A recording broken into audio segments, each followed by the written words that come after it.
Hi, എൻ്റെ last birthday സെലിബ്രേഷനാണിത്. പാലക്കാട് പെം കരോൾ കോമ്പറ്റീഷനിൽ ഞങ്ങൾക്കായിരുന്നു ഫസ്റ്റ്. സോ പള്ളിയുടെ വക ഞങ്ങൾക്ക് ട്രീറ്റ് ഉണ്ടായിരുന്നു. അന്ന് ഈവനിങ് ആയിരുന്നു പ്രൈസ് ഡിസ്ട്രിബ്യൂഷൻ. ഞങ്ങളുടെ ഒരു സ്കിറ്റും ഉണ്ട്. അതേക്കുറിച്ച് പറയുമ്പോഴാണ് പുറകിൽ നിന്ന് ഈ സർപ്രൈസായിട്ട് ചീഞ്ഞു വന്നത്. ഞാനാണെങ്കിൽ ഞെട്ടിപ്പോയി. എന്നെക്കാൾ ഹാപ്പി ആയത് ചിന്നുവാണ്. കേക്ക് കഴിക്കാമല്ലോ. എനിക്കാണെങ്കിൽ സർപ്രൈസ് കിട്ടണതും കൊടുക്കണതും ഒക്കെ വലിയ ഇഷ്ടമാണ്. അധികം എക്സ്പ്രഷൻസ് ഒന്നും ഫേസിൽ വന്നില്ലെങ്കിലും മനസ്സിൽ ഞാൻ ഭയങ്കരമായിട്ട് എക്സൈറ്റഡ് ആയിരിക്കും.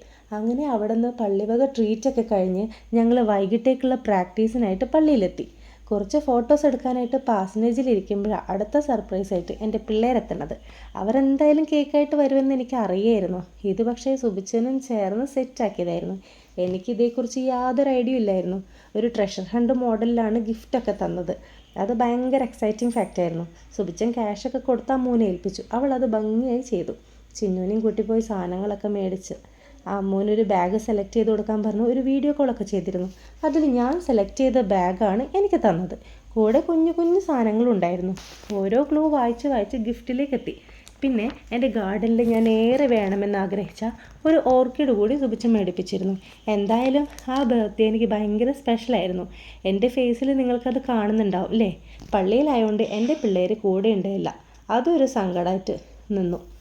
ബട്ട് കട്ട് ചെയ്ത കേക്കിൻ്റെ ഒരു പീസ് എൻ്റെ മൂക്ക് ഞാൻ കൊണ്ടുപോയിരുന്നു.